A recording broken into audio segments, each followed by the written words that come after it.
Hello everyone, আসসালামু আলাইকুম। সবাইকে আমার পক্ষ থেকে ঈদ উল ফিতরের শুভেচ্ছা, ঈদ মোবারক। সবাই কেমন আছেন? আশা করছি সবাই ভালো আছেন। আলহামদুলিল্লাহ, আমিও ভালো আছি। আর আপনাদের সাথে আছি আমি জান্নাতুল মাওয়া, বাগেরহাট থেকে। আর এই ভিডিও ছিল চাঁদ রাতের ভিডিও। চাঁদ রাতে কি করলাম, কি খেলাম সেটা আপনাদের সাথে শেয়ার করব। আর এই তো এখানে হচ্ছে চাঁদ দেখার জন্য চলে আসছিলাম ইফতার শেষ করে, বাট চাঁদ দেখতে পাইনি। দুঃখের বিষয় হচ্ছে আকাশে অনেক মেঘ ছিল, সেজন্য চাঁদটা আর দেখা যায়নি। আর এই তো এখানে হচ্ছে শুকনো মেহেদি পাতা নিয়ে বসে পড়েছি, নিজের হাতে মেহেদি বানাবো সেজন্য।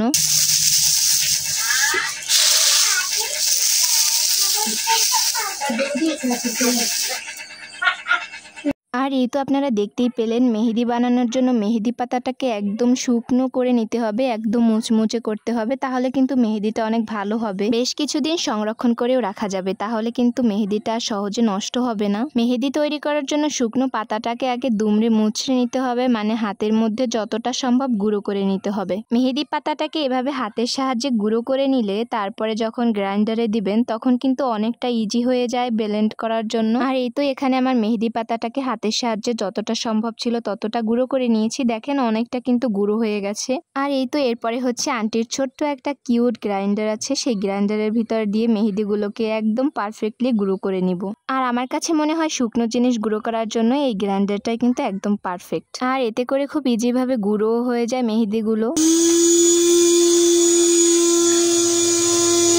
আর এখানে মেহেদি পাতাটাকে গ্রাইন্ডারে অল্প অল্প করে গুঁড়ো করে নিচ্ছিলাম। দেখেন কতটা মিহি হয়ে গেছে, আর অনেকটা ধোঁয়া আসছিল উপরে, বাট এটা থেকে কিন্তু একদম মিষ্টি মিষ্টি একটা স্মেল আসতেছিল। নিজের হাতে মেহেদি বানাচ্ছিলাম আর এত সুন্দর একটা পিওর ঘ্রাণ আসছিল, মনে হচ্ছিল যেন মিষ্টি মিষ্টি একটা ঘ্রাণ।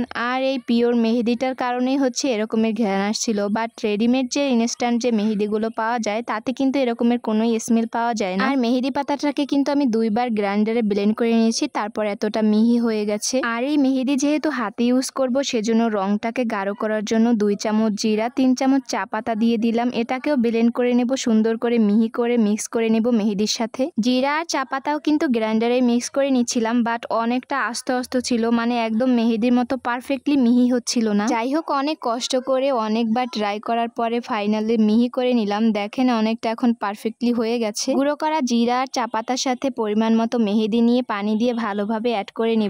আর অ্যাড করার আগে ভালোভাবে চেলে নিলে অনেক ভালো হয়। আর এই মেহেদি যারা টিউব দিয়ে ইউজ করবেন তারা কিন্তু অবশ্যই চেলে নেবেন, তাহলে দিতে অনেকটা ইজি হবে। বাট আমি টিউব ইউজ করব না, সেজন্য এমনিতেই মেখে নিচ্ছিলাম। পানি দিয়ে ভালোভাবে মেহেদির গুঁড়োটাকে মিক্স করে নিয়েছি। এই তো এখানে আমি একটু অল্প করে হাতে দিয়েও নিচ্ছিলাম। এই বছরটা আমি যেহেতু নিজের হাতেই মেহেদি বানিয়েছি একদম সতেজ পাতা দিয়ে, সেজন্য চিন্তা করলাম হাতে কোনো ডিজাইন আঁকবো না। অনেক আগের মানুষ যেভাবে মেহেদি পরতো হাতে, ঠিক তেমনি ভাবেই দিব। মেহেদি পরার আগেই দেখি লোভনীয় একটা খাবার হাজির সামনে। যখন এরকমের লোভনীয় একটা খাবার হাজির থাকে তখন কিন্তু মেহেদি পরা এমনিতেই বাদ হয়ে যায়। তাই তো মেহেদি পরা রেখে আমি চলে আসলাম ফুচকা খাওয়ার জন্য। আন্টি এখানে সন্ধ্যায় ফুচকা বানিয়েছিল। বাসার সবার খাওয়া শেষ, আমি বাকি ছিলাম শুধু, আমারটাই পড়েছিল। আর এত লোভনীয় একটা খাবার পড়ে থাকা কিন্তু অনেক ভাগ্যের একটা ব্যাপার। এই টাইপের খাবার বাসায় বানালে এমনিতেই শেষ হয়ে যায়, কখনো পড়ে থাকে না। তাই আমি বললাম আমার ভাগ্যের ব্যাপার, আমি পেয়েছি, মানে একটু মজা করলাম। যাই হোক, এখানে আমি ফুচকা খেয়ে নিচ্ছিলাম, আর একটা ফুচকা খেয়েছি আমি শুধু মরিচ ভর্তা দিয়ে।